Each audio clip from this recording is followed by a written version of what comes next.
ஐயா வணக்கம் ஐயா. மணி சார் வணக்கம் சார். வணக்கம். அந்த தாம்பூல பிரசனம் வெற்றிலை ஜோதிடம் அறிவிச்சிருந்தீங்க. நிறைய பேரு அவ்வளவு வெயிட் பண்ணிட்டு இருந்த ஒரு பிரசனம். கண்டிப்பா கிட்டத்தட்ட ஒரு 2.5 வருஷத்துக்கு அப்புறம் எடுக்கிறீங்க. ஆமா, ரொம்ப நாள் ஆச்சு எடுத்து. எல்லாரும் கேட்டாங்க பிரசன்னம் வேணும்னு. சரி, பிரசன்னத்துல எல்லாருனாலே இந்த சோழி 108 இந்த ஆச்சார அனுஷ்டானத்தை எல்லாம் கடைபிடிச்சு பார்க்க முடியாது.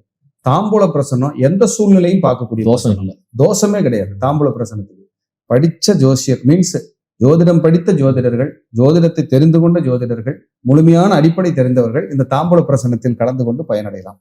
தாம்பூல பிரசன்னம்ங்கிறது சாதாரண விஷயம் இல்லை. உச்சி முதல் உள்ளங்கால் வரை A to Z என்ன கர்மா, என்ன பிரச்சனை, என்ன தொந்தரவு, என்ன நெருக்கடி, என்ன தீர்வு, எப்படி பண்ணலாம், எதை அனுபவிப்போம், எதை தொந்தரவு பண்ணும், எல்லாத்தையுமே முழுமையா தெரிஞ்சுக்கக்கூடிய ஒரு கண்ணாடி போல பளிச்சுன்னு காட்டக்கூடிய ஒரு அற்புதமான ஒரு விஷயம் அப்படின்னா தாம்பூல பிரசன்ன வகுப்பு தான். இந்த வகுப்பு இவர்களுக்கு தேன் மாதிரி, தேன் நெல்லி மாதிரி. கண்டிப்பா ஒரு டிஎன்ஏ கனெக்டிவிட்டி இருக்கக்கூடிய ஒரு விஷயம். ஆமா, ஒரு மனிதனுடைய டிஎன்ஏவில் என்ன கர்ம பதிவு ஒளிஞ்சிருக்கோ அந்த பதிவு எப்படி தண்டிச்சுக்கிட்டு இருக்கு, எப்படி தண்டனை கொடுத்துட்டு இருக்குங்கிறத தாம்பூல பிரசன்னம் எக்ஸாக்டா சொல்லி சூப்பரா சொல்லி. உங்க குலசாமி இருக்கிற இடம், செய்வன பயம், பித்ரு தோஷம், மாத்திரு தோஷம், பெண் சாபம், கோசாபம், பிராமணர் சாபம், என்னென்ன இருக்குதோ, கருக்கலச்ச தோஷம், இது எல்லாத்துக்குமே மாந்தி சம்பந்தப்பட்ட பித்ரு தோஷம், பூர்வ புண்ணிய குறைபாடு, பாக்கிய குறைபாடு, வருமான பற்றாக்குறை, தொழில் நஷ்டம், போராட்டம், இத்தனைக்கும் என்ன பண்ணா சொல்யூஷன், எப்படி அதை எடுக்கிறது, எப்படி நம்ம கொடுக்கறதுங்கிறத அற்புதமா படிக்கலாம். உலக நாடுகள்ல எங்கிருந்தாலும் இவர்கள் இருந்தபடியே படிச்சுக்கலாம்.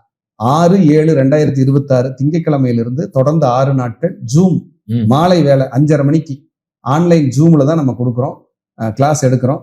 இந்த அடிப்படை முழுமையா தெரிஞ்சவங்க, தொழில்முறை ஜோதிடர்களா இருக்கிறவங்க தாராளமா கலந்து படிக்கலாம்.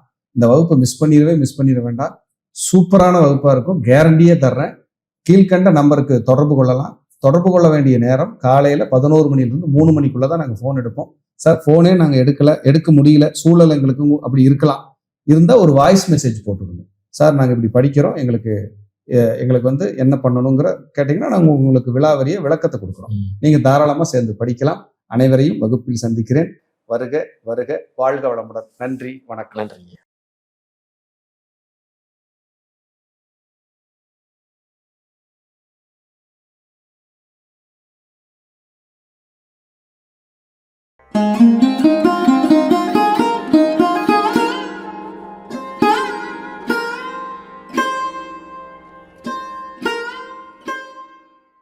ஐயா வணக்கம் ஐயா. மணி சார் வணக்கம். வணக்கம், எப்படி இருக்கீங்க? நலமா இருக்கேன். சிறப்புங்க ஐயா. ஐயா நீங்க முக்கியமான ஒரு பதிவுங்க ஐயா. ஒவ்வொரு ஜாதகத்திலையும் பாதகாதிபதி பார்த்தோம்னாலே பயம் வரும். பாதகத்தை கொடுக்க போறாரு, எந்த வித பாதகத்தை தரப்போறாருன்னு சொல்லுவாங்க. பாதகாதிபதினா என்ன, அவர் என்ன ரோல் பிளே பண்றாரு, அதே மாதிரி பாத்தீங்கன்னா எங்களுக்கு தீர்வு ஏதோ இருக்கா, அவருக்கு தப்ப முடியுமா, தப்பிக்கலாமா, அதுக்கு ஏதாவது வாய்ப்புகள் ஏதோ இருக்கா, அது சொல்லுங்க. கண்டிப்பா. மித்ரா டிவி அன்பர்களுக்கு என் அன்பான வணக்கம். நிழல் எதிரி பாதகாதிபதி.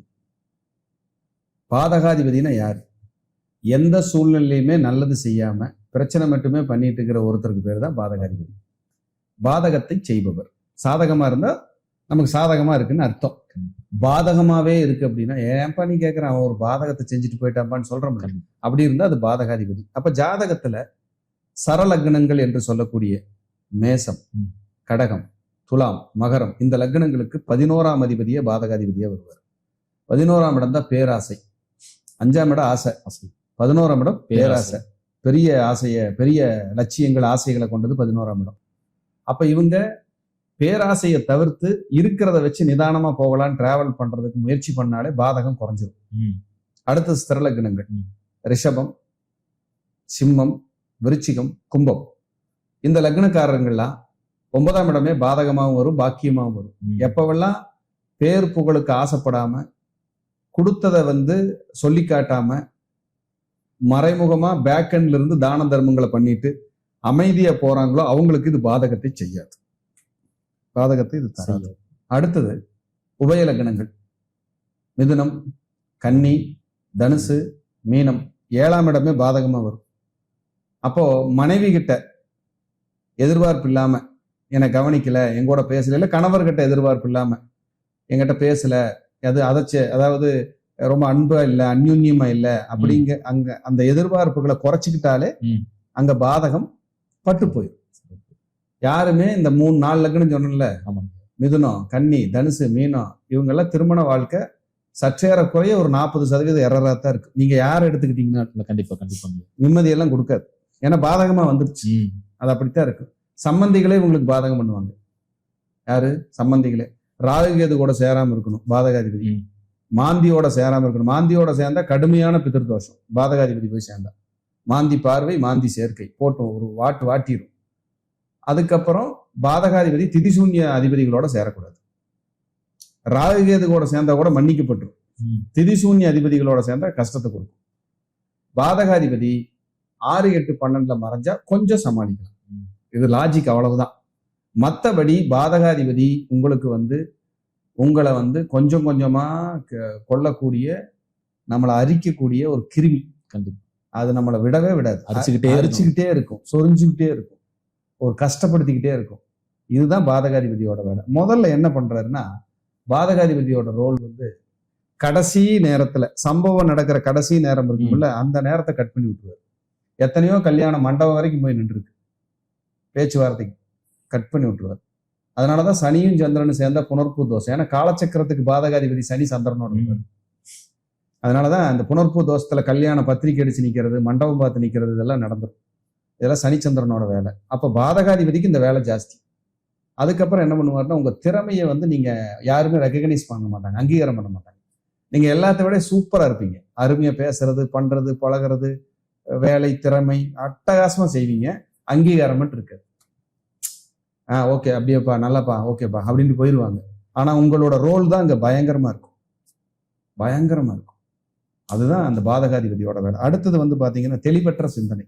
ஊருக்கெல்லாம் நீங்க வழிகாட்டிடுவீங்க சார். உங்களுக்கும் நீங்க ஒரு முடிவு எடுக்கிறதுக்குள்ள போதும் ஆயிரும் சார்.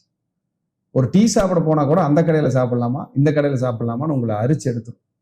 தெளிவற்ற சிந்தனையை அந்த பாதகாதிபதி கொடுக்கும்.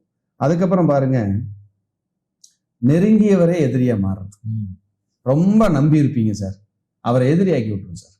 அப்ப பாதகாதிபதி உங்களுக்கு வலுத்திருந்துச்சுன்னா, ஆட்சி, உச்சம், கேந்திர, திரிகோணங்கள் இங்க இருந்ததுன்னா, நீங்க இன்னொருத்தருக்கு ஏதாவது ஒரு நல்லது செய்யறீங்கன்னா, அது உங்களுக்கு ஒரு சர்வீஸா மட்டும் பண்ணிட்டு அவங்க கிட்ட இருந்து திருப்பி எதிர்பார்க்காம இருக்கிறது சேஃப். திருப்பி எதிர்பார்த்தீங்கன்னு வைங்க, நான் அதை செஞ்சேன், நீ எதை வேணாலும் செஞ்சுக்க, பாதகாதிபதி வலுத்துருச்சு இல்ல, உனக்கு கெட்டதுதான் நடக்கும். அவன் துரோகம் தான் பண்ண போறான். ஏன்னா அவனை தான் அனுப்பி வைக்கும் உங்ககிட்ட. நல்லவன் போல் இருப்பானா பரம சண்டாளம். சரியா? அவனை தான் உங்ககிட்ட அனுப்பி அவங்ககிட்ட வேலையை வாங்கிட்டு உங்களை கட் பண்ணி விட்டு. இது பாதகாதிபதி தெளிவா செய்வார். இதுல எல்லாம் எந்த மாதிரி யாருக்காவது 7ல் 11ல் 11 குடையவரோட 7 குடையவரோட இல்ல 3ஆம் அதிபதியோட 3ஆம் இடத்துல பாதகம் சேர்ந்து இருக்கட்டுமே, நீங்க ஏதாவது ஃப்ரெண்ட்ஸுகளோட நிம்மதியா இருந்துருவீங்களான்னு பார்ப்போம். துரோகம் பண்ணாத ஆளுகளை காட்டுங்க, அதெல்லாம் காட்டவே முடியாது. கட்டத்தின்படி வாழ்ந்துதான் ஆகணும், வேற வழியே கிடையாது. அதான் அது கிரகம் சொல்லுது. அதுக்கப்புறம் பாத்தீங்கன்னா திசை திருப்புதல். நல்ல ஒரு வீடு கட்டிட்டு இருப்பீங்க, ஒரு ஆள் வரும், அதுக்குன்னு வாஸ்துப்படி இந்த இடம் இங்க இருக்கக்கூடாது, இடிச்சு இங்க கொண்டு வாங்க பாரு, இடிச்சு கட்டிடுவீங்க. அதுதான் முழுமையான வாஸ்து தோஷமா இருக்கு. கட்டினதுக்கு அப்புறம் ஒருத்தன் உங்களை திசை திருப்பி விட்டுட்டு போயிடுவான். அப்ப என்ன சொல்ல வர்றேன், பாதகாதிபதி உங்களுக்கு ஸ்ட்ராங்கா இருக்குதா, யாருகிட்டே ஐடியா கேட்காதீங்க. உங்களுக்கு மனசுல பட்டது எதுவோ அதை செஞ்சுக்கிட்டு போயிட்டே இருக்கு. சார் இதெல்லாம் பொக்கிஷம் இப்ப நான் கொடுக்குறேன், இதெல்லாம் யாருக்கு கிடைக்காது.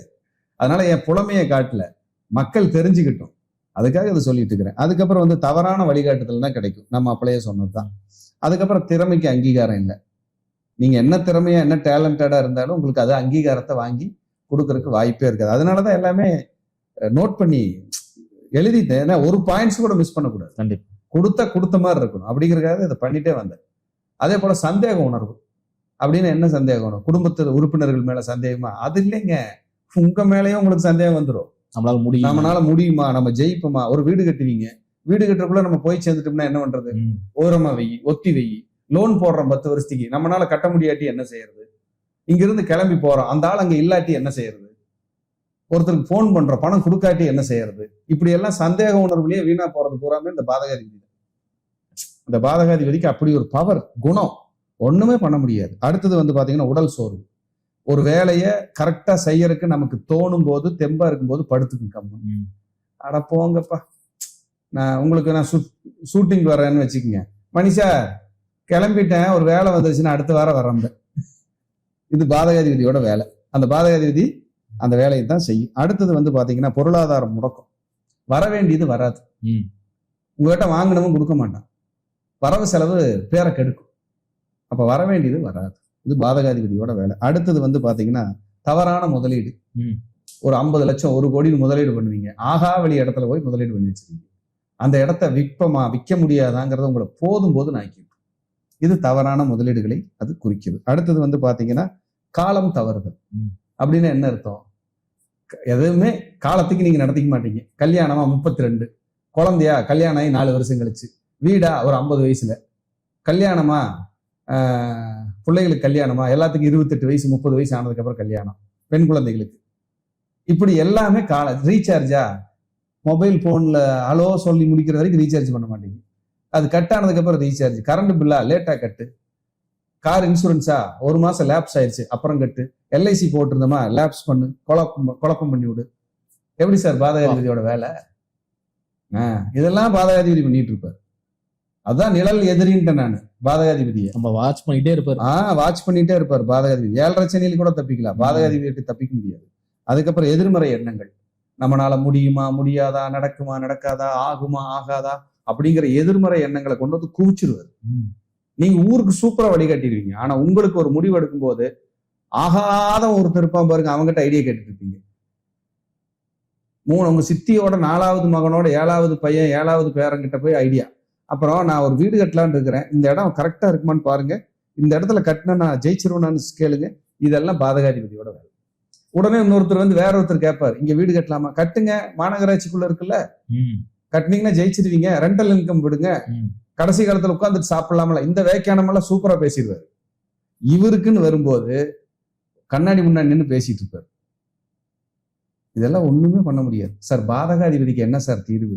ஒரே ஒரு ஆள் தான் தீர்வு. யாரு? ஒரே ஒருத்தன் தான் தீர்வு. அந்த ஒருத்தன் நம்ம கருப்பன். ஞாபகம் வச்சுக்கோங்க. 18ஆம் படி கருப்பர்கிட்டையோ உங்க ஊர் கருப்புசாமி கிட்டையோ போய் நின்றுட்டு வந்தீங்கன்னா உங்களால முடிவெடுக்க முடியும். வாக்கு கொடுத்தா தவற மாட்டீங்க. அந்த வாக்கு வெற்றியை கொடுக்கும், வளர்ச்சியை கொடுக்கும், முன்னேற்றத்தை கொடுக்கும், நாலேஜ் இருக்கும். உங்ககிட்ட இருக்கிறவன் தனியா கழுண்டு ஓடிடுவான். இதெல்லாம் கருப்பனாலதான் முடியும். அப்ப போய் கருப்பரை பிடிச்சிங்கன்னா பாதகாதிபதியை வேரோடு அறுத்து வெற்றி கொடியை நீங்கள் நாட்ட முடியும் என்று சொல்லி மீண்டும் ஒரு நல்ல பதிவிலை சந்திக்கிறேன். நன்றி, வணக்கம், வாழ்க வளர்க. நன்றி.